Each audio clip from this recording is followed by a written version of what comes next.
ketika presiden terkejut menemukan istrinya yang dibencinya ternyata bekerja sebagai pelayan di restoran. Jadi, dia ingin mendekat dan bertanya, tapi temannya menariknya ke samping. Memintanya untuk mengamati dulu baru bertanya. Melihat istrinya dengan serius membersihkan meja, dan tangannya penuh dengan kapalan dan luka. Ini membuatnya tak bisa tidak mengubah sikapnya terhadap gadis itu. Ternyata, presiden dan gadis itu menikah karena pengaturan keluarga. Dia selalu berpikir gadis itu menikah dengannya karena mengincar uangnya. Tapi sekarang dia benar-benar tak menyangka. Gadis itu lebih memilih menghasilkan uang dengan tangannya sendiri daripada meminta uang darinya. Saat itu juga, seorang pengemis datang mendekat. Bos yang dimintai uang malah dengan tidak sabar ingin mengusirnya. Namun gadis yang baik hati itu berlari mendekat, membantu pengemis tersebut duduk di kursi. Lalu berkata kepada bos bahwa pengemis itu adalah kerabatnya. Dia bahkan menggunakan upah kerjanya untuk membelikan makanan bagi orang tua. Itu sanksi. Iyo yang melihat kejadian tersebut mulai tertarik pada gadis itu. Saat gadis itu menemani orang tua makan, dia dilihat oleh seorang wanita dari meja sebelah. Lalu, dia berkata kepada suaminya, "Orang ini kotor sekali. Sampai aku kehilangan nafsu makan." Bos, kenapa di toko ini, semua yang kotor bisa masuk? Gadis itu tidak suka melihat mereka menghina orang tua. Dia langsung berdiri dan memarahi mereka. Tidak boleh memperlakukan orang tua seperti ini. Mereka juga akan tua suatu hari nanti. Kalau berani menghina orang tua lagi, tidak akan dimaafkan. Wanita licik itu ketakutan oleh keberanian gadis tersebut. Tanpa sengaja minuman di meja terjatuh mengenai pakaiannya. Lalu, dia menuduh gadis itu sengaja mengotori roknya. Dia bahkan mengatakan kalau roknya itu merek terkenal. Wanita licik itu ingin balas dendam pada gadis itu, bersiap untuk memerasnya. Begitu berbicara, dia langsung minta ganti rugi 30.000 yen. Padahal gaji bulanan gadis itu hanya 3.000. Di rumahnya masih ada ayah tua yang sedang sakit parah. Dari mana dia punya uang untuk membayar suami? Wanita licik itu berkata karena gadis itu tidak bisa membayar. Kalau begitu, sujud dan minta maaf pada mereka. Orang tua di sampingnya melihat situasi itu dan segera memohon belas kasihan kepada mereka. Semua ini karena dirinya. Dan dia tidak ingin membebani gadis itu. Jadi dia ingin berlutut dan meminta maaf sendiri. Namun gadis itu segera membantunya berdiri dan meminta bos untuk memberikan gajinya sebagai ganti rugi. Kemudian dia hendak membawa orang tua itu pergi. Namun wanita licik itu masih terus mempersulit dan meminta gadis itu berlutut dan meminta maaf hari ini, agar mereka bisa pergi dari sini. Gadis itu marah dan menuduhnya, "Jangan terlalu semena-mena." Mulutnya masih keras juga. Tanya sekali lagi, "Mahal atau tidak?" Berisik.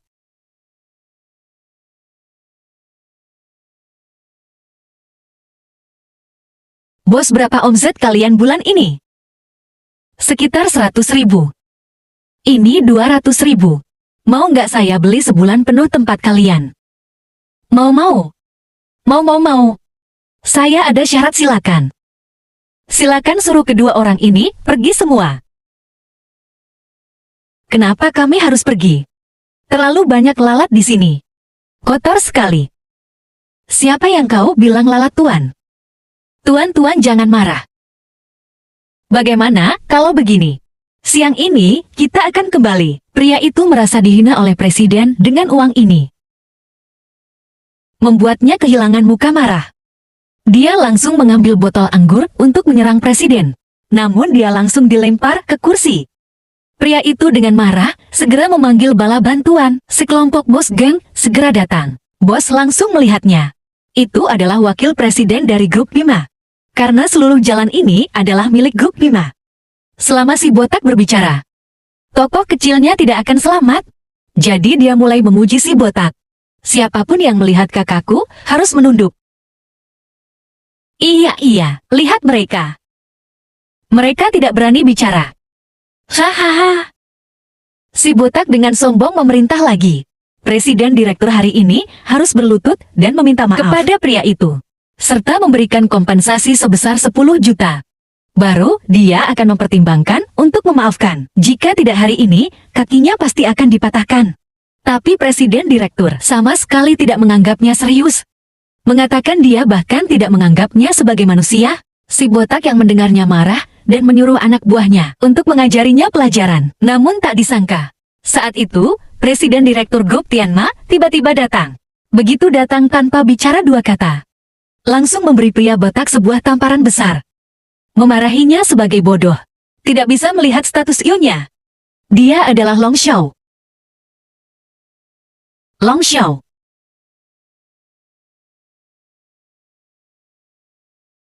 Long Xiao. Maaf Long Xiao. Bos besar, siapa itu Long Xiao? Apa yang perlu kita takutkan? Grup Tianma, kita sangat kuat.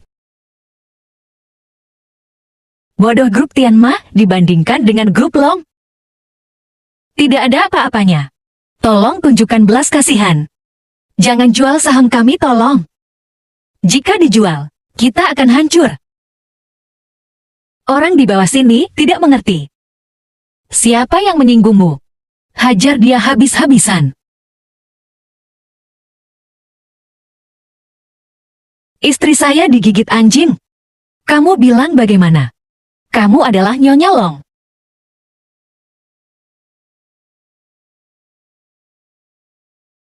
Benar dia adalah wanita saya. Berani menyakiti dia berarti melawan saya. Tuan Long Nyonya Long, I'm sorry. Aku benar-benar salah. Semua gara-gara dia. Ini semua salah dia. Kamu bajingan. Kamu lelaki atau bukan? Aku hajar kamu. Bajingan. Aku melahirkan anak-anak untukmu. Dan kamu memperlakukanku seperti ini.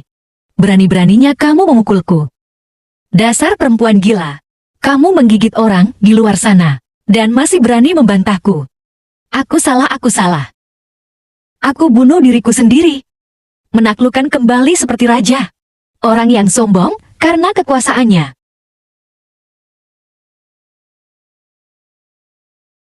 Kau mau bawa aku kemana? Kau mau bawa aku kemana?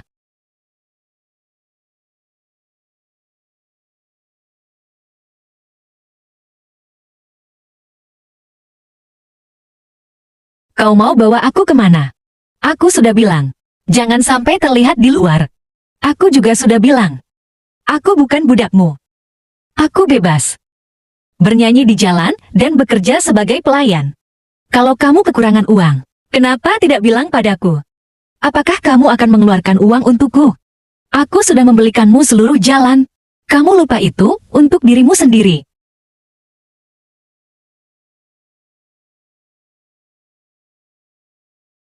Pasti belum makan. Membuat sakit lamanya kambuh. Aku mau makan. Kamu mau ikut? Bisa dimakan nggak? Ini. Makan bawang putih.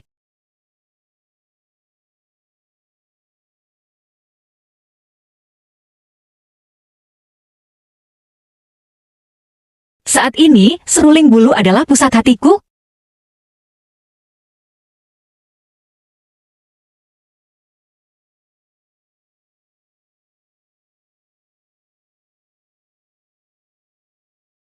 Kenapa kamu lihat aku? Ada sesuatu di wajahmu? Biar aku bersihkan untukmu.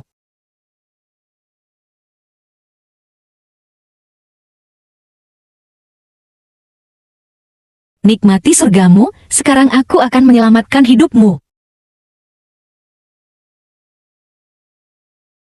Oh, aku bermimpi di dalam drama.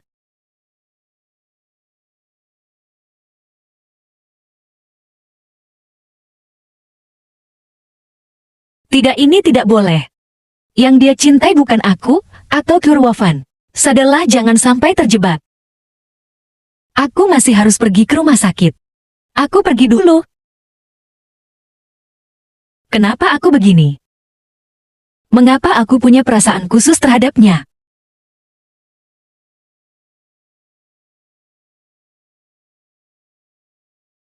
Ada seorang pria di lantai atas yang membayar biaya pengobatan ayah Churwovan. Apa?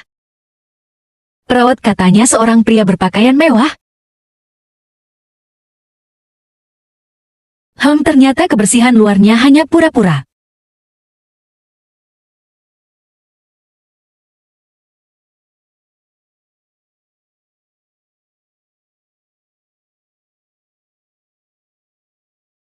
Paman, kenapa Anda di sini? Nona, saya belum sempat mengucapkan terima kasih yang benar pada Anda. Anda tidak perlu berterima kasih. Itu sudah seharusnya. Anda adalah nyonya dari keluarga kaya. Bagaimana bisa bekerja di restoran? Meskipun berada di keluarga kaya, rasanya seperti hidup di neraka. Tapi saya rasa suami Anda masih sangat mencintai Anda. Cinta? Tidak mungkin. Itu hanya nafsu kepemilikan yang membuatnya bertindak begitu. Ini untuk Anda. Semua ini jika suatu hari nanti Anda merasa terjepit. Teleponlah nomor ini. Paman, ini apa? Di mana orangnya? Paman.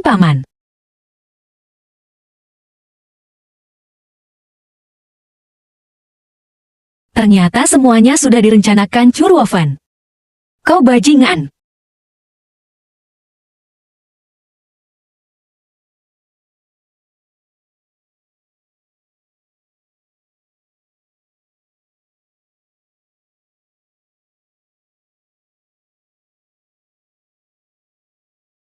Kau begitu sibuk di luar sana. Berpura-pura apa di rumah? Apa maksudmu? Aku tidak mengerti. Kamu memang dari golongan rendah yang licik. Paman Long. Apa sebenarnya yang kamu inginkan katakan? Berapa pria lagi yang kamu punya di luar sana? Kamu bawa perempuan pulang ke rumah, tapi malah menyalahkanku. Baiklah. Karena kamu begitu tergesa-gesa. Hari ini, aku akan memuaskanmu. Apa kamu bilang, tadi malam Long Xiao ada di kamar Churwovan? Benar, aku bahkan mendengar mereka ribut semalaman. Aku memang meremehkanmu.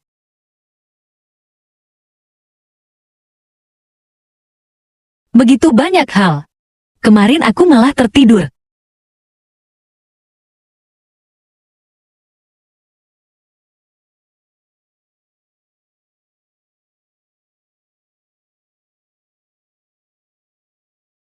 Oke. Ini.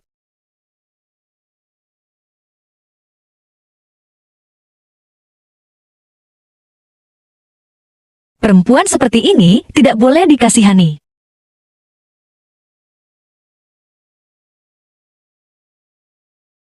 Kakak Chen, tolong, siapkan air mandi untukku. Sangat menjijikan bertemu sesuatu kotor tadi malam. Surovan, jangan berpikir Long Xiao akan mencintaimu. Kamu hanya alat pelampiasan saja. Meski hanya alat, setidaknya masih punya nama. Sedangkan kamu bahkan tidak dianggap pacar kamu.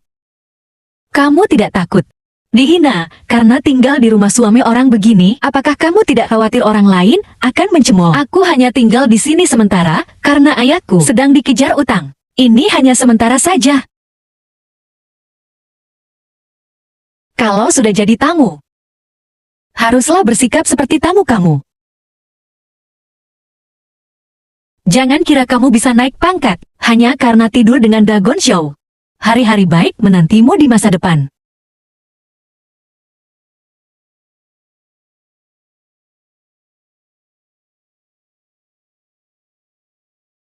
Lepaskan HMPH. Ada apa dengan kalian berdua, Longseng? Dia memukulku. Hai MPH Churwovan. Apa maksudmu dengan Ji dewasa? Dia datang ke kamarku untuk memprovokasiku. Kenapa kamu masuk ke kamarnya? Tuan Long adalah pelayan katanya. Dia melakukan hal-hal yang tak patut dilihat di dalam kamar. Jadi aku ingin menyelidiki. Apakah kamu hanya mengada-ada? Apa yang kamu lihat? Aku melihat dia di sana. Di sana, di sana.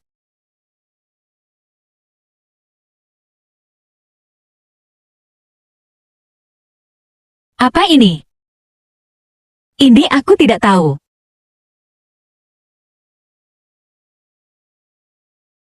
Ini adalah ilmu sihir yang kami gunakan di desa, khusus mengutuk musuh. Menggunakan apa? Tak heran aku belakangan ini selalu mengalami kecelakaan. Ternyata kamu yang mencoba menjebakku. Aku tidak masih membantah. Ada saksi dan barang buktinya Surovan. Aku tidak menyangka kamu begitu jahat. Longshaw, aku tidak. Aku benar-benar tidak melakukannya. Tuan Long, aku berlutut dan minta maaf padanya. Aku tidak melakukan apa-apa. Berlutut dan minta maaf pada Nona Chin.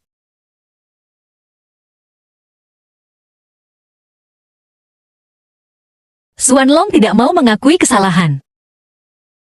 Biarkan dia merenung baik-baik di kamar.